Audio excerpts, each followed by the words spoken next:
આપણા ધારાસભ્ય ઋષિકેશભાઈ કે જે ગુજરાતના આખા આરોગ્ય મંત્રી હતા અને આપણા વિસનગરનો ખાલી વિકાસ જોઈ લો એટલે તમને જાણવા મળશે કે વિકાસ એમણે પોતાના જાત ઉપર કર્યો છે તો પછી આપણા વિસનગરમાં કરેલો છે।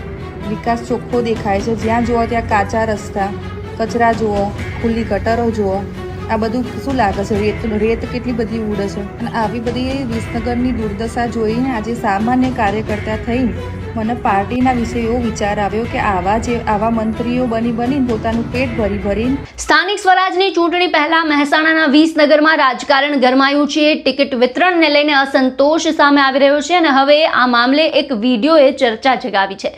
મહેસાણાના વિસનગરમાં લોકગાયક સાગર પટેલના પત્ની અને મહિલા આગેવાન રાજવી પટેલે એક વિડીયો બનાવી સોશિયલ મીડિયા પર વાયરલ કર્યો છે। આ વિડીયોમાં તેમણે વિસનગરના વિકાસ મુદ્દે ગંભીર સવાલ ઉઠાવ્યા। રાજવી પટેલનો આક્ષેપ છે કે વિસનગરમાં વિકાસના નામે શૂન્યની સ્થિતિ છે। શહેરમાં રસ્તાઓની હાલત ખૂબ જ ખરાબ છે। ખાડાઓ ભરેલા રસ્તાઓના કારણે લોકો ત્રાહિમામ પોકારી રહ્યા છે। સાથે જ કચરાના ઢગલા અને સ્વચ્છતાની સમસ્યાને લઈને પણ તેમણે સત્તાધીશો પર નિશાન સાધ્યું છે। વિડીયોમાં તેમણે સીધું નિશાન સાધ્યું છે વિસનગરના ધારાસભ્ય અને હાલના કેબિનેટ મંત્રી ઋષિકેશ પટેલ પર। રાજવી પટેલે સવાલ ઉઠાવ્યો છે કે વર્ષો સુધી સત્તામાં હોવા છતાં પણ વિસનગરમાં મૂળભૂત સુવિધાઓ કેમ નથી પહોંચી શકી? ખાસ કરીને સ્થાનિક સ્વરાજની ચૂંટણીમાં ટિકિટ ન મળતા આ અસંતોષ વધુ ઉગ્ર બન્યો છે। હવે આ મુદ્દો રાજકીય ગરમાવો લાવી રહ્યો છે। શું કહ્યું છે વિડીયોમાં સાંભળો। નમસ્કાર, હું છું ભારતીય જનતા પાર્ટીની એક સામાન્ય કાર્યકર્તા અને વિસનગરની એક નાગરિક। ચલો આ વિસનગરના દર્શન કરો। 20 વર્ષથી આપણા જે ધારાસભ્ય કે જે ઋષિકેશ એ આપણા આરોગ્ય મંત્રી પણ રહી ચૂક્યા છે, બરાબર।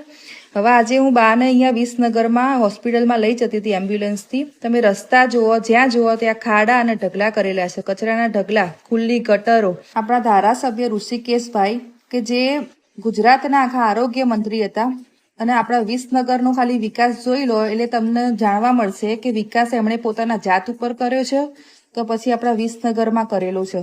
વિકાસ ચોખ્ખો દેખાય છે, જ્યાં જુઓ ત્યાં કાચા રસ્તા, કચરા જુઓ, ખુલ્લી ગટરો જુઓ। આ બધું શું લાગે છે? રેત કેટલી બધી ઉડે છે અને આવી બધી વિસનગરની દુર્દશા જોઈને આજે સામાન્ય કાર્યકર્તા થઈને મને પાર્ટીના વિશે એવો વિચાર આવ્યો કે આવા મંત્રીઓ બની પોતાનું પેટ ભરીને જ્યારે આપણી પાર્ટીનું જે સ્વચ્છ ભારતનું અભિયાન છે એના મોદીજી સાહેબ છે એના ઉપર એ લોકો લાંછન લગાવે છે, જ્યારે આજે પાર્ટીનું પણ નામ આવા મંત્રીઓના કારણે જ ખરાબ થાય છે।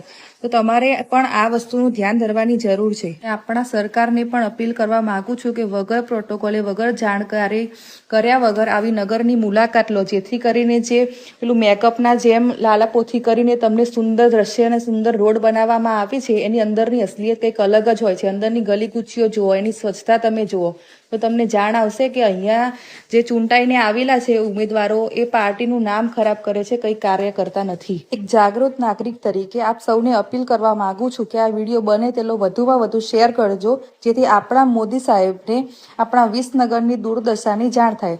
જય હિન્દ, જય ભારત। હું રાજવી સાગર પટેલ, ભારતીય જનતા પાર્ટીની એક સામાન્ય કાર્યકર। 6 મહિનાથી અહીંયા દાદીના સારવારના કારણે હું અમદાવાદથી અહીંયા શિફ્ટ થઈ છું, બરાબર। ત્યારે હું રોજબરોજ આ રસ્તા જોઉં અને ગંદકી જોઉં, ખુલ્લી ગટરો જોઉં છું, મચ્છરોનો ઉપદ્રવ પણ જોયો। ત્યારે મારા પપ્પા પણ અહીંયા 35 વર્ષથી કોર્પોરેટર તરીકે કાર્ય કરતા હતા, તો અનેક વાર એમને પણ પ્રશ્ન કર્યા કે પપ્પા આપણા ભારતીય જનતા પાર્ટીના રાજમાં આવું કાર્ય કેમ? ત્યારે પપ્પાએ એવું કીધું કે પક્ષ તો આપણો સાચો અને સારો છે, મેં પણ ઘણી સમસ્યાઓ દૂર કરવાની એ કરી, પરંતુ મારો આગળ અવાજ દબાવવામાં આવ્યો છે, મારું કોઈ કાર્ય કરતું નથી ને મારી અવગણના કરવામાં આવી છે। પાર્ટી તમે ટિકિટ માંગી તો પાર્ટીએ ટિકિટ ન આપી, એ વિશે શું કહેશો? ટિકિટ માંગવાનું કોઈ એવું સત્તા કરવાનું કે સત્તા સીટ ઉપર બેસવાનું કોઈ એવું રીઝન નહોતું, પરંતુ જ્યારે આવી બધી દુર્દશા જોઈ ને ત્યારે પછી એવું મને મન ઉપર લાગી આવ્યું કે વિસનગર તો આપણું છે। જ્યારે અમદાવાદને આવું વિકસિત જોયું છે, સ્વચ્છ જોયું છે, ત્યારે અંદરથી એવી લાગણી થઈ કે આપણું વિસનગર પણ આમ વિકાસની ટોચે હોવું જોઈએ, આપણે ભારતીય જનતા પાર્ટીનું નામ ગૌરવથી આમ બોલાવવું જોઈએ। ત્યારે મને પણ એવું થયું કે સરકારશ્રીને આપણે ટિકિટની માગણી કરીએ। પાર્ટીએ તમને ટિકિટ આપી હોત તો કેવા કાર્ય કરત? ચૂંટાઈને આવ્યો હોત? સરકારશ્રીએ જો મને ટિકિટ આપી હોત તો હું નિશ્ચિતપણે કહું છું કે બીજા દિવસથી સવારે જ ઉઠીને ઘરે ઘરે જ્યાં સોસાયટીમાં લોકોને ભેગા કરત, લોકોને પોતાની સમસ્યાઓ પહેલા તો જાણત કે દરેક જણની સમસ્યાનું કારણ શું છે, એને દૂર કરવાનો પ્રયત્ન પૂરી રીતે કરત અને રાત દિવસ મહેનત કરે. કારણ કે આપણને ટિકિટ મળે, લોકો આપણને વોટ આપે તો 5 વર્ષ આપણે ઘરે બેસવા માટે આપતા નથી. આપણે સેવક બનીને ને દીકરી બનીને મારે વિસનગરનું કાર્ય કરવું હતું.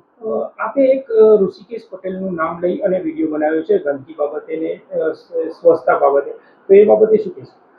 ઋષિકેશભાઈનું નામ લેવાનું કારણ એ હતું કે 2007 એટલે કે 19 વર્ષથી સતત વિસનગરથી આપણા ધારાસભ્ય તરીકે ચૂંટાઈને આવે છે અને લાસ્ટ ટર્મમાં એ આરોગ્ય મંત્રી તરીકે પણ કાર્ય કરતા હતા. અને જે વિસનગરથી આવતા હોય અને જે વિસનગરની જ આવી દુર્દશા હોય તો એમના આવા કાર્યના કારણે અને લાપરવાહીના કારણે ભારતીય જનતા પાર્ટીનું લાંછન લાગે છે અને એમનું નામ ખરાબ થાય છે. એના કારણે થઈને મેં એમનું નામ લીધું છે.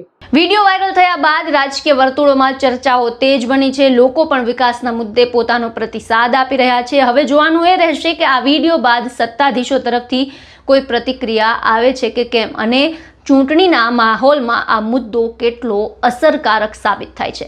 આપનું શું કહેવું છે સમગ્ર મુદ્દે અમને કમેન્ટ બોક્સમાં જણાવો અને અમારી ચેનલને લાઇક, શેર અને સબસ્ક્રાઇબ કરવાનું ભૂલશો નહીં.